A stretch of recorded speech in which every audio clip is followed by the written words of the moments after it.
All right, so I went back and looked at what we did yesterday, and it was not great from the standpoint of, there were a lot of things I snuck in there that would have been better off I didn't sneak in there.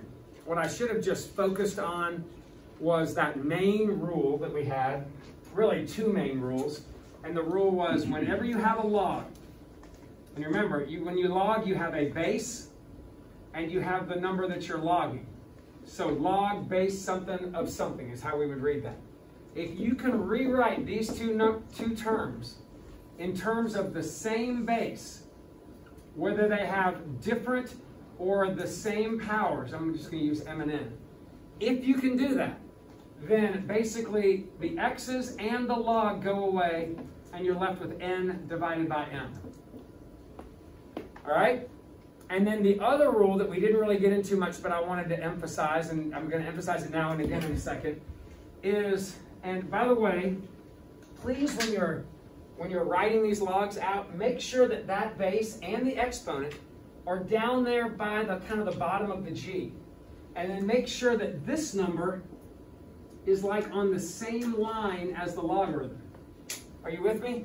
Because a lot of times I'll see stuff like, somebody will write, instead of writing like log base 2 of 3, they write log of 2 cubed. Because they just have these numbers shifted funny. So this to me is saying, this value, if you typed it in your calculator, would be like 1 point something. This, when you type log base 10 of 8 in your calculator, is a totally different number. So be careful. The base needs to be down there by the G, kind of low, and then the 3, the number you're logging, needs to be on the same level as the log. And your book is not awesome about that. Like it puts the 2 kind of right here, and then the 3 there. It writes it a little higher. Because back in the day, they didn't have really good programs for writing that stuff, and they were using, in my opinion, kind of antiquated programs that they should put that 2 a little lower. And I think my programs that I use do a better job of that. Are y'all with me? And then the other log rule I want you to know is, and again, think of this as the line on your paper. If you have a number, it could be an x, could be a number, whatever. If you have a number that is raised to a power, all right, but the power is actually a logarithm. So instead of being like x squared, it's x to the log whatever. If the base of that logarithm happens to match the base of the exponential expression, then whatever number that you're logging there, that's all that's left. So an example of that might be if you had 2 raised to the log base 2 of y power, then like the x and the log x cancel, and the y kind of just falls down. So the 2 and the log 2 would cancel, and you would just get y. Are y'all with me on that? Now I'm throwing a couple of these rules at you. They make sense when you start thinking about the algebra. Like for instance, look at this expression right here. If I have something, I'm trying to think of a good example. Tell you what, I'm going to wait till I get to the definition, and when we get to that definition today and really start understanding that definition, I can go back and explain exactly why these relationships actually work. Okay? So real quickly, this is the kind of stuff you should be able to do from last night, and these would be hard. Like these two would be about as hard as you could come up with, or I could come up with for a test, I think, if they were simplified, this kind of logarithmic expression. So can I use either of these rules to help me with that? So I could rewrite 16 and 32 as what? Log 2. That would be 2 to the 4th. 2 to the 5th. That's 2 to the 5th. So what do you end up with? 5/4. What about this one? Actually a lot trickier. Can I think of a 27 under the radical and an 81 in the denominator as the same base? Yes. All right, so let's slow down. I'm hearing some yeses, and I'm also hearing quiet, which means there very well could be some no's. That 27 is 3 cubed, but it's under a square root. So how would I write that? 3 to the 3 halves power. Does that make sense? Because the square root is a 1/2, so the 2 from that goes under the 3 cubed, under the cubed. So that, in a couple steps, this means this. That right there, basically, that 2 there goes under that 3, and I get 3 to the 3 halves as my base. Now, what about the 1/81? It's 3 to the 4th. Now some people say, why can't you just do 1 over 3 to the 4th? It's because of my rule. It doesn't allow a fraction there. It's just base to a power. So if that's 3 to the 4th on the bottom, that's the same thing as 3 to the negative 4 in the numerator. So based on my rule, what do I end up with? Negative 4 divided by 3 halves, which when you divide by 3 halves, you multiply by reciprocal. Negative 8 thirds. Are y'all seeing that? Okay, what about the third one? What did we learn? Anytime you log a 1, it's going to be 0 as long as it's defined. And when I say defined, remember, these numbers have to be what? Positive, but this can't be a 1. And that's defined there. So because they're positive and that's not a 1, I can go back to the rule that says if you ever log a 1, you're always going to get a 0. What about that?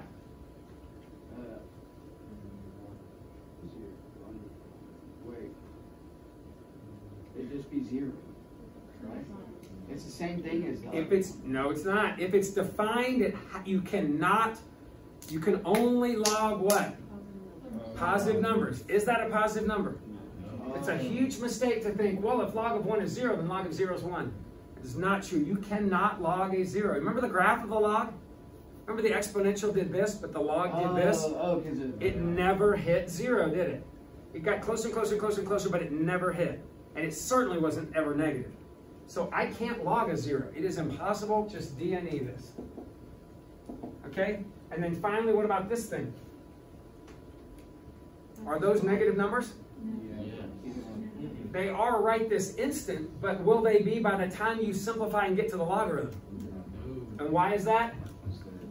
Because those are even, and evens would make that positive. Now, if that's a 121 and a 101, or even one of them just being odd, it would not make it even, would it? I mean, it would not make it positive, would it? But because these are both even, those become positive. So yes, I can say 12 over 10, which would be 6/5.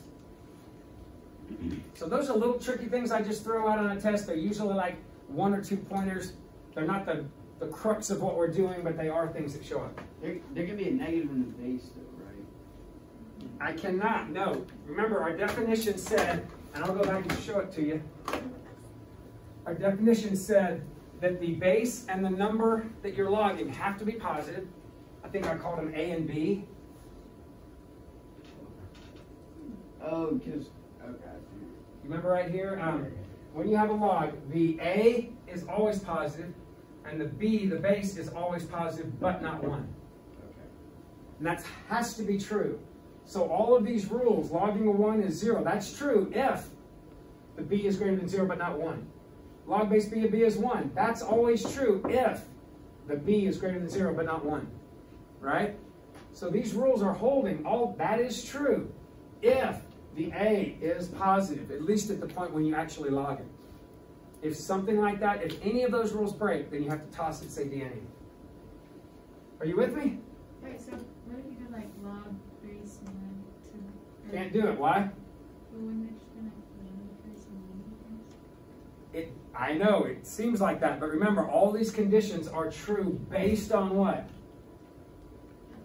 And here's a better example, I guess, too, because I hear what you're saying. Right here at the very top, which we didn't spend a lot of time on, but if you go back to this, this says that a logarithm will exist if and only if that exists. So when you look at a line, I'll show you this relationship today.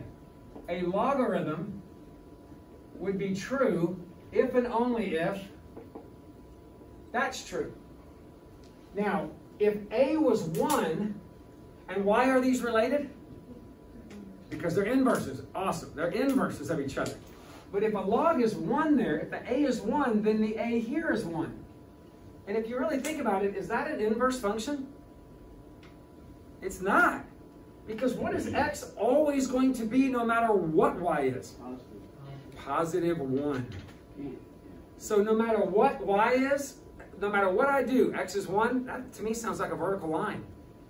Vertical lines, first of all, aren't even functions, right? I mean, think about it. If y is 2, x is 1. Y is 10, x is 1. Y is 100, x is 1. So they're no longer exponential functions.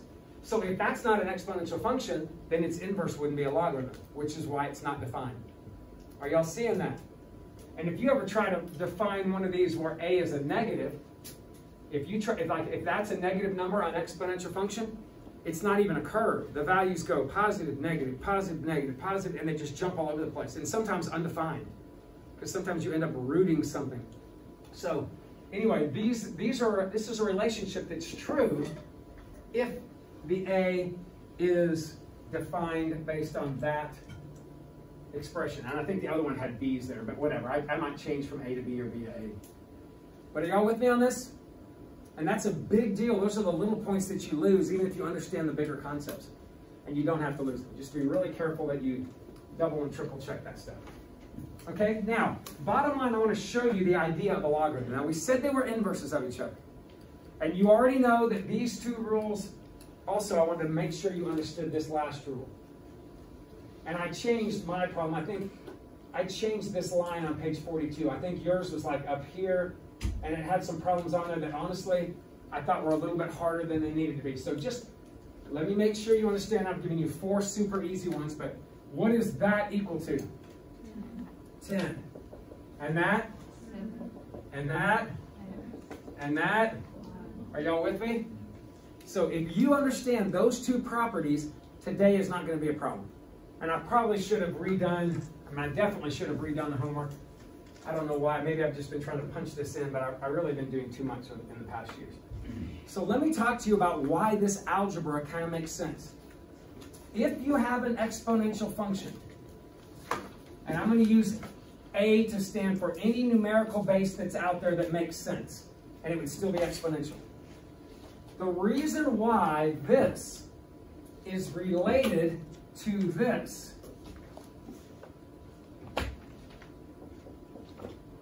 is what I did was I solved for x using a logarithm. Now, if I have an x squared equation, how do I solve for x if it's x squared? You square root both sides, and I do that because square rooting and squares are inverse relationships. If I have an x plus 2, how do I get rid of the 2? You subtract the 2 from both sides. Why? Because plus 2 and minus 2 are additive inverses. Well, the same kind of process holds them across algebra. You're trying to get rid of something by doing kind of the opposite of it.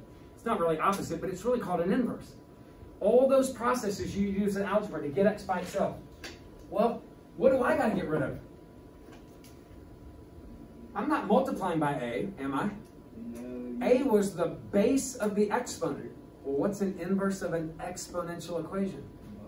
A log. So look what would happen if and I'm going to emphasize this in color.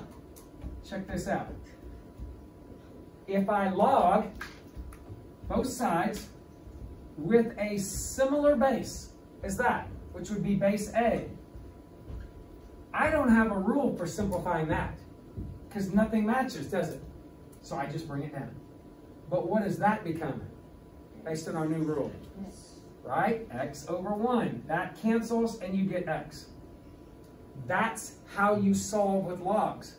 If you have an exponential equation and you're trying to solve for an x that's perched up there as an exponent, you can't square root it or cube root it or subtract it or divide it away because it's not being multiplied. It's an exponential equation. And inverses kind of negate or cancel out, due to the inverse property, the base.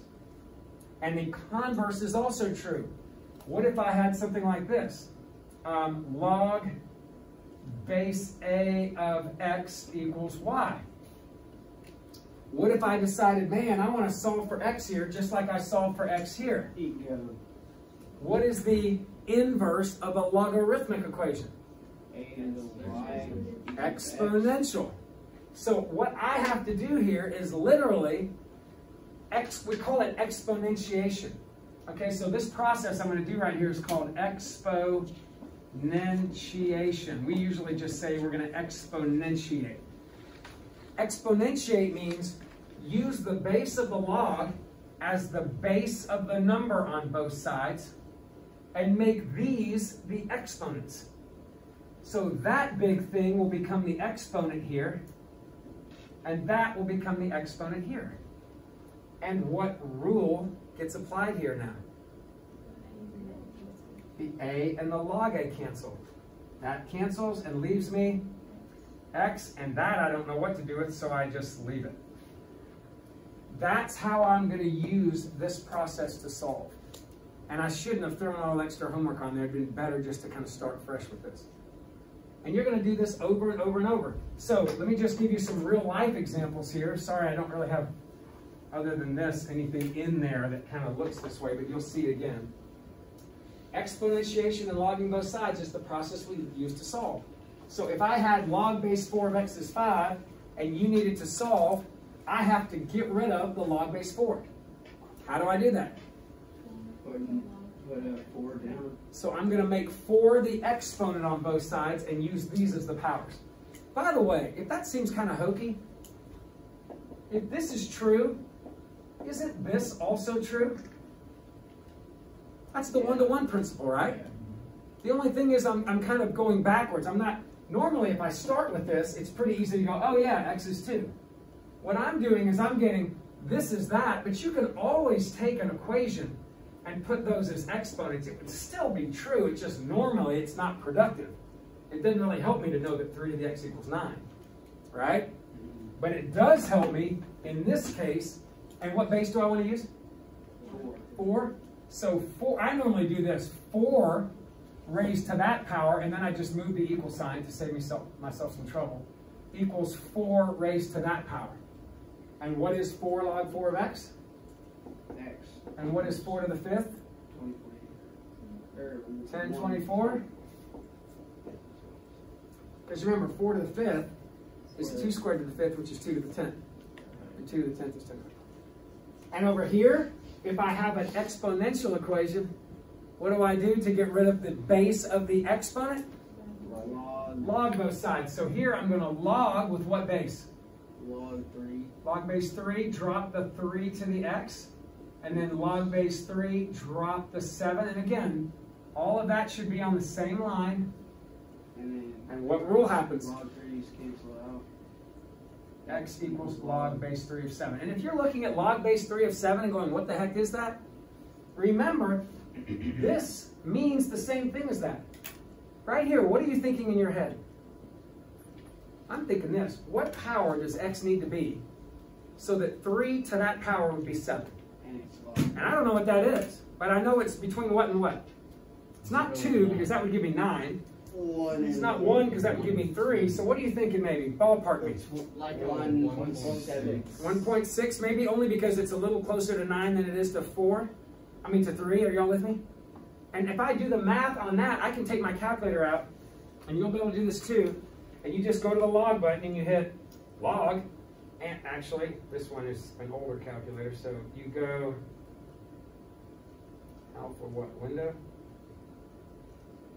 Is that it? Yeah, but when you hit log, this is what you see when you hit the log button. You see this box right here and then another box right here. And then you just go down here and enter a 3 and enter a 7. And it spits out 1.77. So we were a little off, but who cares, because we're going to leave our answer like this. We're not going to have a calculator on test. All right, but that gives you an idea about what it means. All right, what about these? I'm going to start ugling it up a little bit. What would you have to do on number 1? We got an extra couple steps. Why don't I just add 4 first? Because it's in the parentheses. Because it's in the parentheses, and we've got to kind of peel off the layers from the outer side, right? If this had been this, or minus 4, yeah, then this is connected to the log before that, yeah, add the 4.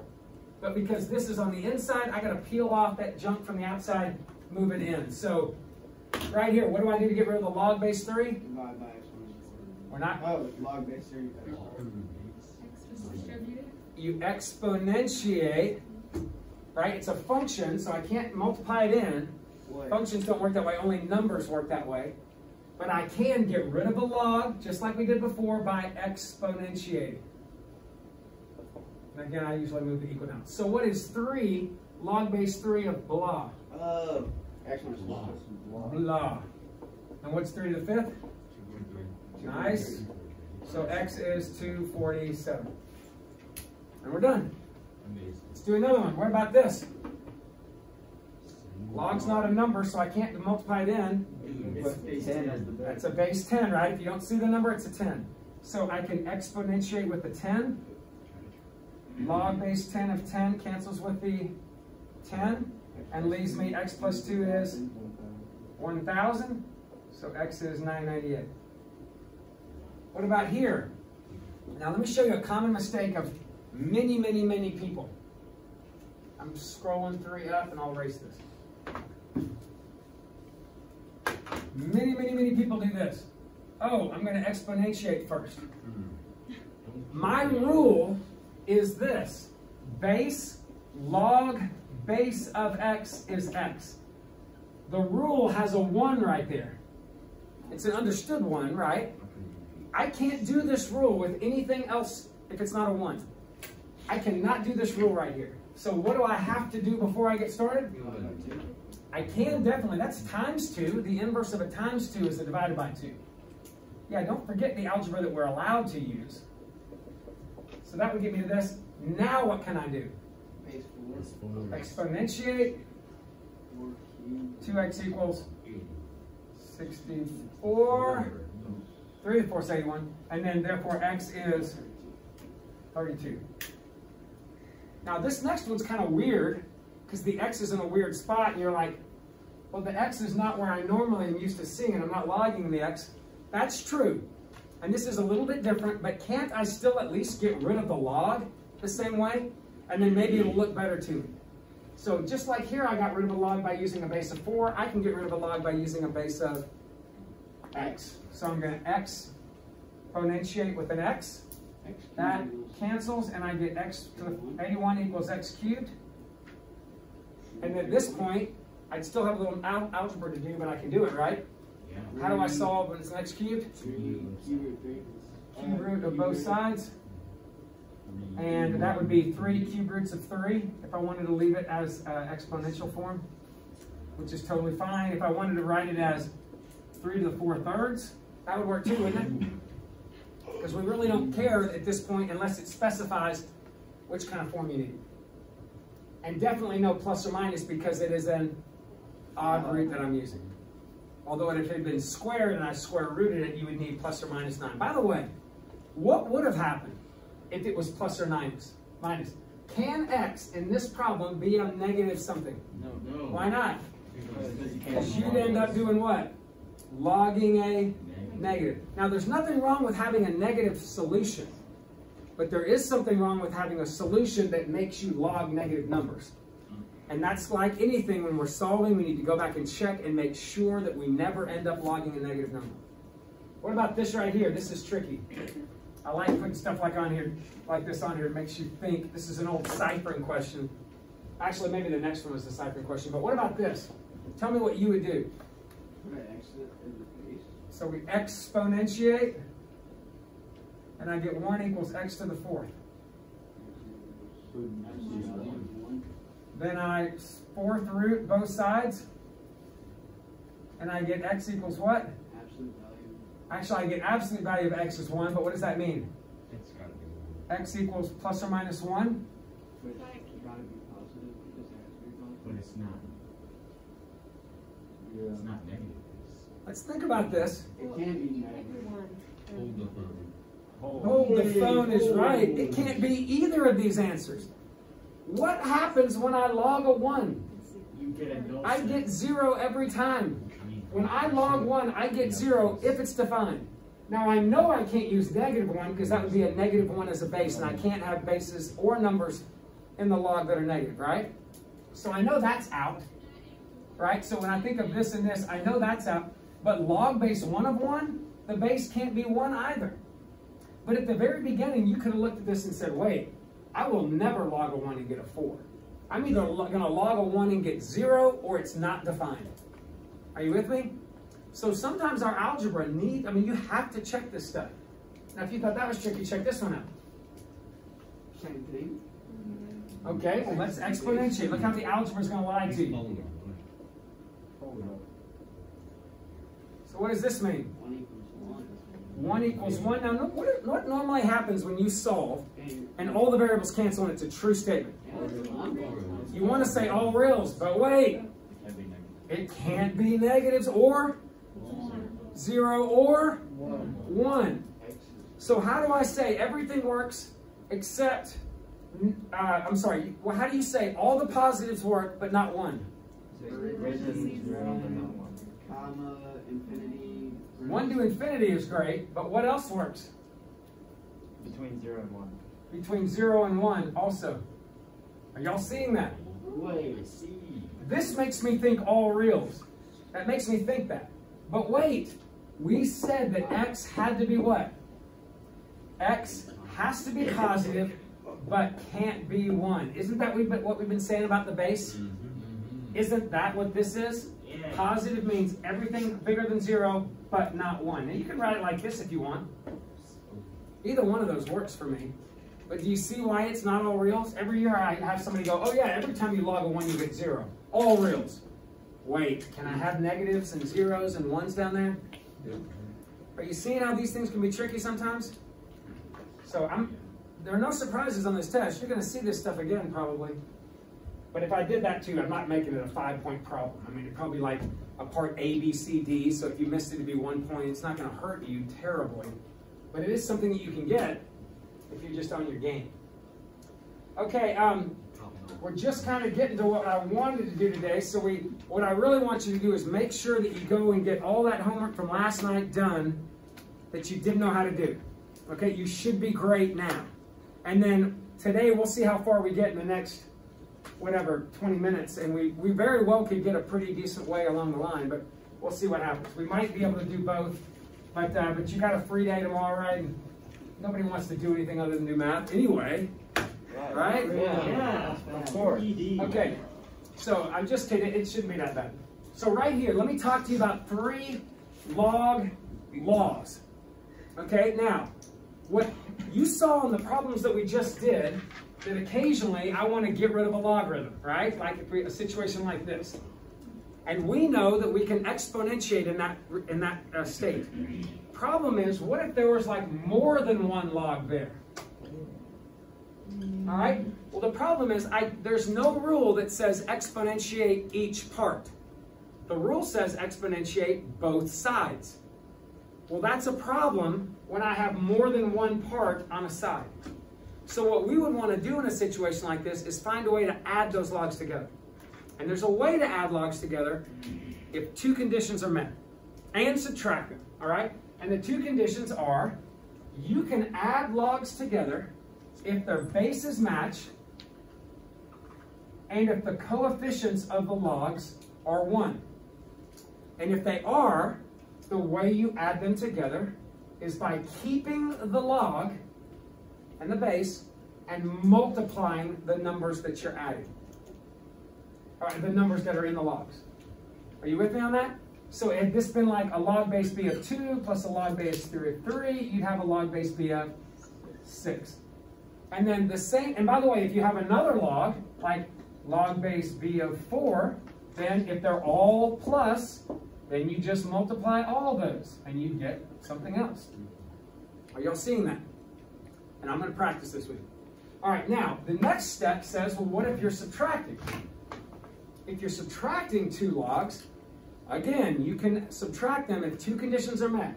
Same base, coefficients are 1. So since they are, I can keep the log and take the positive term, put it in the numerator, negative term in the denominator. Are you following me? So basically, to add logs, you divide the numbers that are in the logs. To subtract, you multiply the numbers that are in the logs. To subtract logs, you divide the numbers that are in the logs. Now, if you had an extra term here, like log base B of P, since that's positive and that's positive, what do you think happens with the P? Since these 2 are positive, you'd end up multiplying the P times the M. Are you with me on that? Because that would kind of follow this rule. But what would happen if there was a negative there?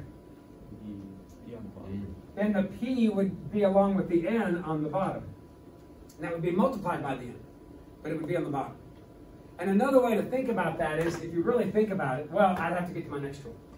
And then the last rule that's going to help you is, well, what happens if the coefficients aren't the same? If they're not the same, and like you had a number out front, with a logarithm, you're allowed to take that number out front and swing it up and make it a power of that m. And you would get log base b of m to the k. All right? Now, this all makes sense if you start checking it with numbers and really thinking about what's going on, but sometimes I got to throw all the eggs in the basket before you kind of figure out that it's a chicken that made them. I don't know, whatever. So, and another little rule that's helpful is this, and this is not in your book, but it's really helpful in the problems we do, is if you have a fraction there, there are many options for you. Since a fraction is technically a number, right? I could take that entire thing and swing it up as an exponent. So if I wanted to, I could take the k and the a and swing them both up and make this k over a as the power of the m. That is an option for you. But another option, and that's this rule right here, anything up front can be swung up and made a power of that number. And I could do that if I want. But another option is this. I could take the k and swing it up to the m, and I can take the a and make it the power of the b. And you're going to really use that a lot. And the opposite is true. Not the opposite, I guess. The converse is true. If I can write a number like this, I can take that power right there and swing it out to the front in the numerator, and I can take that power right there and swing it out to the front in the denominator. That also is an option. Now that's a lot I just threw at you, but let's slow it down, see if you can do these. Okay, and remember, it works both ways. I can add to get this, but I can also take something and tear it down this way. So like log base 5 of 36, if I wanted to, and 36 is the same thing as 4 times 9. I can break that down into a log of base 5 of 4 plus a log base 5 of a 9. How do I know that that works? Because I know that to add 2 logs, you can combine it to 1 log by multiplying. And I can change it to a 4 and a 9. I can change it to an 18. I can change it to a 2, and another log of 2, and another log of 3, and another log of 3. Because ultimately, if I can factor that, each one of those factors could become a separate logarithm. Right here, this 4, I could also think about it as 8 divided by 2. And if 4 is 8 over 2, doesn't that make sense? If 4 is 12 over 3, wouldn't that make sense? There's all kinds of ways. We call this expanding. It's less common, because normally we want to simplify, but you know math team stuff does stuff that's less common, so you're going to see a little bit of that. And on top of that, I don't even have to do it this way. Like, look at this. I don't have to think of 81 as like 27 times 3 to expand it. Isn't 81 3 to the 4th? And I could swing the 4 back out to the front. Or log base 9 of 25 is 5 squared. I could swing the 2 out to the front. Or I could change the 25 to 5 squared, the 9 to 3 squared. Remember the rule that we just showed you over here? I could swing the 2 out to the front on the top, that 2 out to the front on the bottom, and then what do those 2's do? Cancel and leave me log base 3 of 5, which means that means the same thing as that. Now there's a whole slew of rules that you could start using for that, saying, well, does that mean I could square root this number and this number all the time? Yes, it does. It means you could cube root and cube root. It also means you can square and square. And you can do that as long as the numbers are defined. But you're allowed to use those. Those aren't really rules that I give you, but they're kind of there, right? What this is saying is, if these two numbers form 1, right? If I have x over x, that's equal to 1, right? Well, I can take those numbers and put them both up here, which means square both sides, cube both sides, raising them both to the 4th power. And you're going to see how that's going to be helpful in a second also. So let's look at these rules, and I'll really try to emphasize them, but make sure you don't do this. Down at the bottom. People get the log rule. It says, oh, to add logs, you can multiply.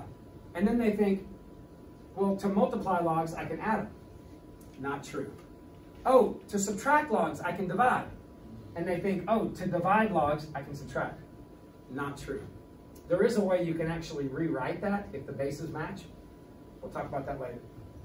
Are you with me? And then another rule, they think, oh, if there's a number out front, I can swing it up to the top. That's true. But it's not to the top of the whole log. It's just with the what? The log. Just with the m. So every now and then you see this. This doesn't mean, like for instance, if there was a 2 there, this doesn't mean log base b of m times log base b of m. It doesn't mean that. If there's a, I mean, if there's a 2 there, it means this. But if there's a 2 here, on just the m, what does that mean? It's log base B of to m the m times 2, or log base b of m times m. You see the difference? I can swing the 2 to the front, that's a rule, or I can think of this as m times m. But you see there's a big difference between these two things, aren't there? Yeah. You all with me on that? Okay, now I've thrown a lot at you. Let's see if we can absorb it. And remember, this is there's not much else for me to give you on logs. So I said it was a tough kind of language, but it's not a whole lot of words that you have to learn. And once you get these down, it's just a matter of different ways to see them. So check it out. Could I add these 2 logs together? What are the conditions? The base. Bases match, coefficients of 1. And what's the rule? Multiply. No, better than that. If I just, Multiply the 2x and the 4y. okay, so this is my Keep the answer. log 3. That's not an answer. That's what you told me to do. Multiply the log 3 and the ax plus y. Or ax plus y. Put log 3 down, so keep the log, and then multiply the numbers that you're logging. How do you subtract those 2? Are my conditions met? No. So what can I do with the 3 and the 4 to make my conditions be met? Swing the 3 up. Swing that 4 up. Now, can I subtract those logs? Yeah. How do I do it? Keep the log and divide. And anything positive is a product on the top. Anything negative is in the denominator. And by the way, don't do this. Every now and then I'll see somebody right here go, well, now can I swing that 3 out in the front and that 4 out in the front? The only time you can swing something to the front if it's a power on the entire thing. And the 3 and the 4 are not powers on the entire thing, are they? They're just powers on a part. So if the whole thing had like a 10 on the outside, you could swing the 10, but not just that. All right, what about this number 3? Can I add these together? Okay, so I got to make the coefficients right. So swing the 2, swing the 5, swing the 3, and now what would I do? There's adding and subtracting going on. So keep the log. You're going to divide by the second one because it's a minus. But what do you do with the positive terms? Multiply them in the numerator. Y'all seeing that? So if there were 2 negatives, you multiply them in the denominator. If there are 2 positives, you multiply them in the numerator. Now, this one gets a little tricky. And literally, I put a problem almost exactly like this every year in a test. Can I add these? No. Not yet. My coefficients match, but my bases are not the same. Now, do we have a way to rewrite those bases so they all be base 2? Or base something? Okay, so let's take a look. The first one already is base. I'm going to show you 2 ways to do this. You pick which one you like. That 4 is really what? 2 squared. And that 8 is really 2 cubed. So that's a good start. But they're still not the same. Is there any way to take those powers on the bottom and swing them out to the front? Now, take a look at this rule again. Right there. A power in the base ends up being what? The denominator out front. A power on that number ends up being the numerator out front, right? But a power on the base can go to the front, but it would be in the denominator. So on this right here, what ends up happening? That 2 becomes a 1/2 there. And that 3 becomes a 1/3. Now I'm going to show you another little trick. You're not going to find this in the book. If there's a 1/2 there, where else could you put, because now I got a coefficient that I don't want. So the whole 1/2 could get swung up, couldn't it? That's the K rule.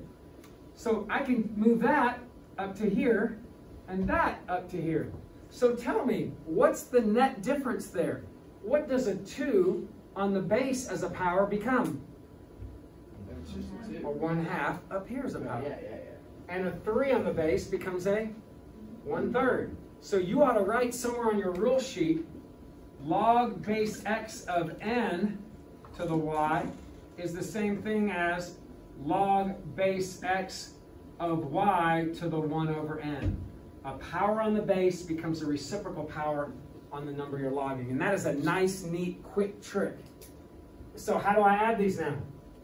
A, B, C, multiply them. Give me Or more. Put the log Keep first. the log and then what? Multiply A, A, B, C. B to the half, C to the C to the third. You with me? Now, there's another way. Do you remember this? I mean, I just said this a couple seconds ago. I said, if 3 over 3, if I put a 3 over 3 out the front, is that really changing anything? Because I multiply by 1. But what can I do with this 3? Leave it there. And this 3? Leave it there. So essentially, it could have been 3 over 3 or 4 over 4 or 10 over 10, right? So I can change these anytime I want as long as these two powers match. Well, let's look back at this problem. Do you see how I can make 2, 4, and 8 all the same number by raising them to different powers? What would that number be? What can I raise 2 to, 4 to, and 8 to? 64. 64, right? Now, sometimes you can't visualize what that number is. If it's not, then do what we just did. Do what we just did. But if I can go, wait, raising 2 to the 6th would give me 64. So raise that to the 6th and balance it out.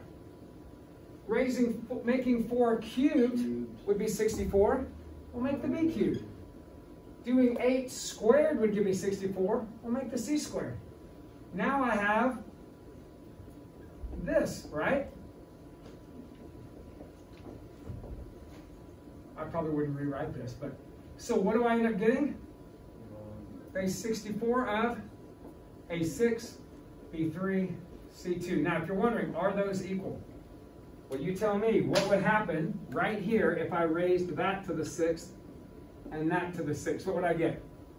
64, A to the 6th, B cubed, C squared. I don't care which way you do it. I gotta be honest with you, I would probably do it this way. The first way we did it. And why? Because sometimes I can't find what numbers I have to raise. I can't figure out what would make them all work. I mean, in this case, it wasn't so bad. But what if it's this? Log base 2, log base 32, and log base 128. Can you figure out? Well, yeah. Can you figure out what power you need to raise all these to make it work? Not very quickly. I can't either. So to me, I would much rather rewrite that as 2, 2 to the 5th, 2 to the 9th, and make the 2 to the 5th a 1/5 up here, make the 2 to the 9th a 1/9 up here, and then them bases match. Right? So anyway, little things that show up, and this is way beyond the scope of what your book would give you, but this is totally what you need to be able to do math team problems. Okay? And by the way, one last thing, can you add a log to a number? Yeah. No, but can you change a number into a log? Seems like you could, since a lot of logs turn into numbers, right? Like, what does log base 2 of 8 become? 3. What does log base 2 of 4 become? 2. What does log base 3 of 9 become? 2. Now, have you noticed something that all of these, if that's a 3, and that's a 2, and that's a 2, have you noticed that on all of these, those numbers match? And the number that I'm going to end up with ends up being the power? So if I need to turn 2 into a base 3 log, couldn't I just go log 3 of 3 squared? Can I add them now? Yes. How? 9. Log 3. Keep the log, 9m. 9m. Can I add these? How do I change that 5 to a log? It needs to be what base? 2. So let's check it out. So log 2 of 2 to the 5th. How do I add them? Keep the log, 32x.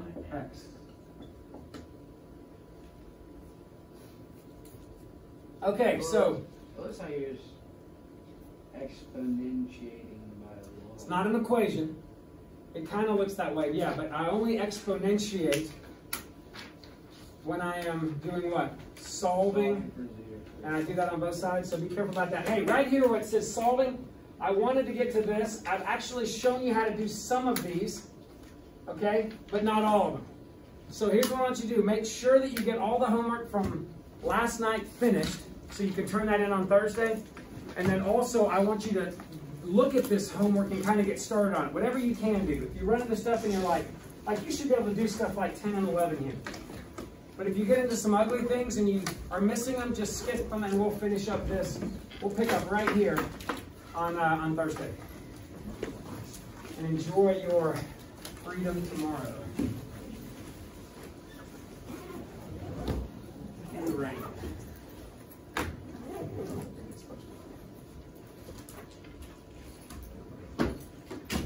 I will do that Friday. What is it? I'm going to college. Gotcha. Well, the videos are up. So I would just follow along with those and I think you'd be fine.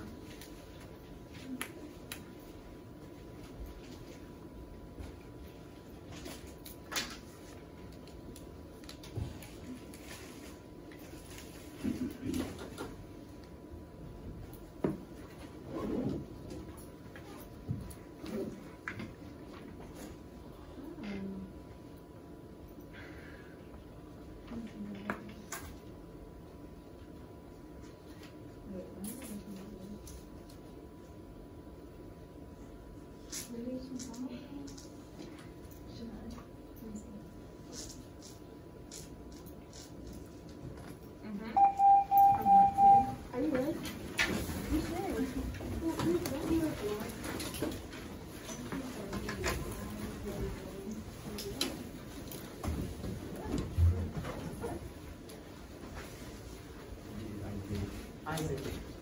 Isaac.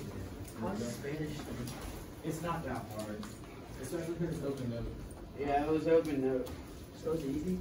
She lets you write down like whatever you need.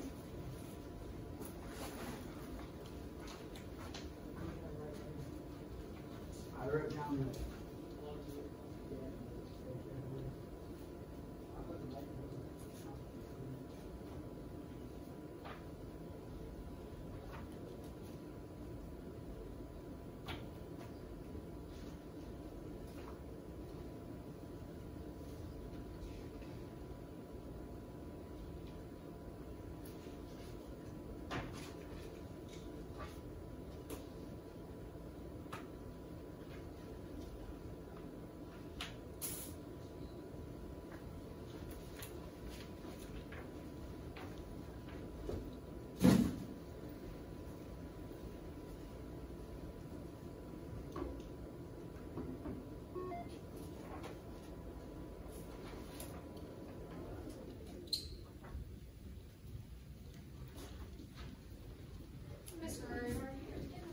How are you?